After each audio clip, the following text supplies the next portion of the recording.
everybody, I'm Tom Vassell. I'm Chris Yee. And today we're taking a look at Dominion Prosperity 2nd Edition, which is kind of a... So this is an unusual thing that they're doing with the Dominion game. Dominion is a deck building game. We're assuming if you're watching this video, you already know how to play. And Prosperity came out for Dominion over a decade ago. 2011, I think. This is one of those really exciting expansions. So what they've been doing is with each Dominion set, starting with the base game, they've been reprinting it, and then they've been switching out cards. So you can buy this, if you've never got the expansion before, first of all, you should get Dominion Prosperity expansion. It's my favorite expansion. Hands down, you should have it, yep. It is an amazing expansion. But this is different than the first edition. They've taken 9 cards out and added 9 new cards in. And if that bothers you, which legitimately if you're a collector, it might, you can buy just the new 9 cards. Right, yeah, they sell little update packs, about 15 bucks ish, right? That's kind of a retailed 15 to 20, and it's just the new ones. It's the smallest little Dominion box you'll ever see. Right. They also did some graphic up design and yada yada, but we're here to talk about the 9 cards they took out and the 9 cards that they brought in and our thoughts on that. So here we go. So let's take a look here. We're going to be taking a look at, first of all, we're taking a look here at, these are the new cards that they brought in. But before we do that, I think we'll take a look at the cards they took out first. Okay. You're the boss. Well, so I'm actually not particularly upset with any of these cards being out. I thought the loan was interesting early in the game. Mm-hmm. I've always liked the loan because you can trash coppers out of your hand really quickly. Right. I feel like there's more effective ways to do it, though, and this is kind of a crapshoot. And the trade route next to it is one that I liked a lot in my head. Like, hey, the more coin tokens, the better the trade route gets. That's a great thing, except the setup here, you put one on each victory supply pile, so the trade route in some games would be worth, I mean, it's usually could be worth 3. But could also be worth 5. Also, the trade route, if you buy these, kind of forces somebody to buy a stupid estate. Right, or a duchy when you're like, well, should I get a duchy at this point? You probably shouldn't. But it's fun when there are some of the special kingdom piles that are also victory points. Those 2 I'm not going to terribly miss, but it's funny that you say that because I like all 7 of the other ones they took out. This, I think, is the update pack so far where I was like, oh, but I like that one. Well, some of these I'm actually, I mean, I don't have to get rid of these cards. Oh, so I won't. Talisman I like, you know, hey, if you get a 9 victory card that costs 4 or less, which you will, you get a copy of it. Just quick, build your engine, you know, with the weaker stuff. It's a good idea. And I love Contraband. This is my favorite of all the cards you're getting rid of. I like it's a cheaper gold, and it's a gold that you can get very early in the game. Normally, golds, for some reason, there's a big jump from 5 to 6. Oh yeah. Just like there is from 7 to 8. And you can tell me what card I can't buy. I don't care. There's, I mean, near the end of the game, it's a pain in the neck because you're saying, you know, you're not getting the. You're not gonna buy a province. You're not buying a province, right? I won't play this then. Yeah. You ever play these stacked, where the first one you say, name something I can't buy, then you play another one and say, now name a second one I can't buy. Well, that's true, right? But you know what? Once you get the Contraband, you can easily afford golds. Yes. So I think I might have bought 2, but I don't buy more than 2. Yeah. And then you can get the solid money, and you can trash those off, or if you have other treasure trashing effects, those are really good for that. Counting House. Counting House, though, okay, I'm not going to miss this one, because honestly, I know that Dominion keeps trying to make a copper strategy a valid thing, but I don't know that it really is. I love this. I love Counting House, maybe because it's such a novelty card. It is the thing that makes coppers the most effective. It makes you actually consider buying a copper when you have an extra buy and 0 coin. It's a gamble, but it's one I'll often take. You have one great turn at the expense of a lot of bad turns. Sort of, yeah. What is it, Montebank? Montebank, yeah. That's how I Plus pronounce 2, it. everyone else can discard a curse. If they don't, they get a curse and a copper. That's not the worst attack. No, it's fairly generous compared to some of the just straight up like witch type cards. So I like that one. I like that it's still worth a 2 coin as well. Royal Seal, when you have this in play, when you get a card, you put that card on your deck. Great. That one also costs 5. that one feels overpriced to me. Yeah, I know when you get the card, you can put it on your deck, but I'd rather have a silver and the other two go to something else. I don't know. Yeah, I like this one a lot because it's just a very fun effect. There's not a ton of game stuff on the top of deck. Other deck building games do that.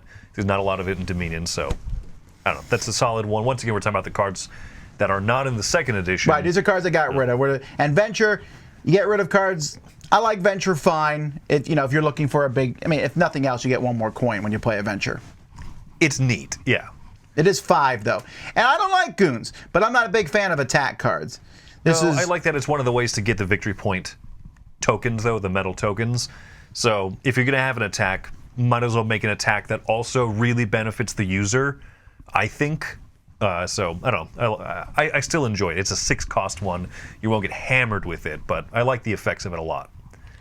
All right, okay, but we're here to talk about the new cards. So these are interesting. They added some, well, we'll just take a look at them. So first, the Anvil. This, you may discard a treasure it's 1, and you can discard a treasure to gain a card costing up to 4. That's not bad. I struggle with this one, again, overtaking this over a silver. Sure, yeah. What's the card from the original set that gives you a card that costs up to 4? Oh, not Woodcutter. Yeah, that one's very boring, unfortunately. I think that this is better served as a treasure. I agree. And I view this as almost kind of a replacement for that card. I forgot to mention, this is not an action, so that matters. Yeah, that's a lot better for that value. But then would you rather have a silver still? That's kind of for you to determine. Clerk, is Clerk the first reaction attack? If it's not, it's the second. Okay, yeah, it's a rare thing. Although it's not. Okay, so this says if you have 5 or more cards, you put 1 on your deck, which does mean this could actually hurt you more if doubled, as opposed to making the ones that go down to 3. I suppose, but you would have to have like 6 or 7 cards for some reason. Right, wouldn't happen very often. But I really like its reaction thing because it's not in reaction to anything else. It's a reaction to, at the start of your turn, play this action for free. That's really neat. If that's the case, then it almost doesn't need to be an action.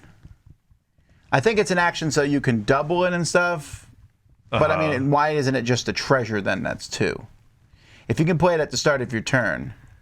Because if you draw this later, not at the start of your turn, then it costs an action to play it. Good point. It's a clever, weird little card. I like it. It's just a little bit annoying. It's kind of an ankle-biting, I got to take one of these cards and put it on top of my deck.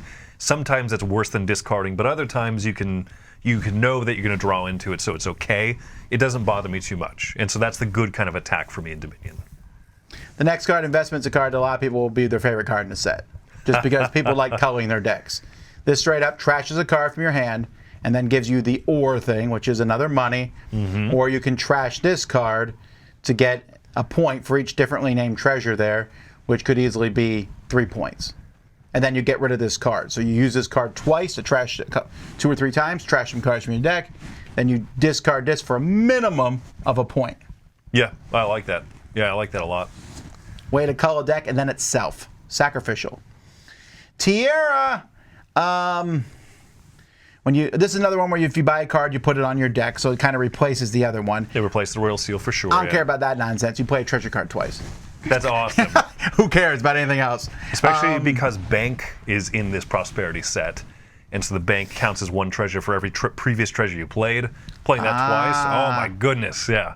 Also, this gives you the +1 buy, too. Yep. So if you have, a platinum that you just played and got 10 coins out of, who cares? You can buy 2 things with it. Yeah, I think that's a very strong one. It's a good one. It only costs 4, but it's not that strong early in the game, so it kind of self-balances in that way. But very powerful later. The Charlatan is one of my favorite cards from this set because it's +3 coins, which is amazing, giving everyone else a curse. But then the curses are worth 1 coin. That's fun. And they're treated as treasures, so when there are effects like trash a treasure card, there's some things that react very specifically to treasure. The curse also counts as that, so I like this little change-up. You just have to remember it, because when we played one time, I definitely forgot that a few times, but it's not too hard to remember. It's just a little finicky. Collections 2 plus 1 buy. When you get an action card, get plus 1. It feels like a 5-point card. Get 2 money, plus 1 buy, and get an extra point if you buy an action card. That's fine. Yep, no, all solid. Crystal Ball. This is the top card. You can trash it, discard it, or if it's an action or treasure, play it. That sort of thing is always fun. Again, I like the ores. Anything that gives me an ore makes me happy. Especially being able to play an action card right off the top of your deck like that. I like this one a lot. I think it's at a good value for 5 right there, and it's just... I like the...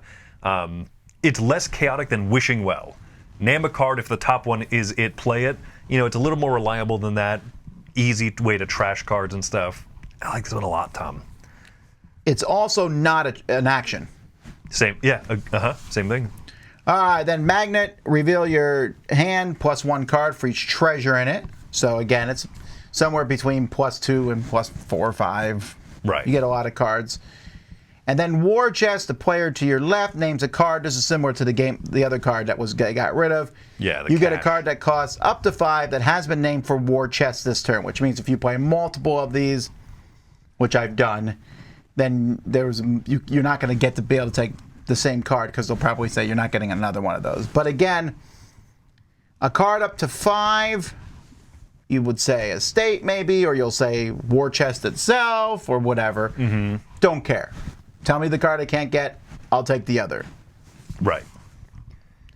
Now, interestingly enough, these new cards, I like them fine. The whole aspect of this set, I love Prosperity, but my favorite cards in Prosperity were unfazed. The new 7-point cards, they took none of them out. Yeah. And added no new 7-point cards in.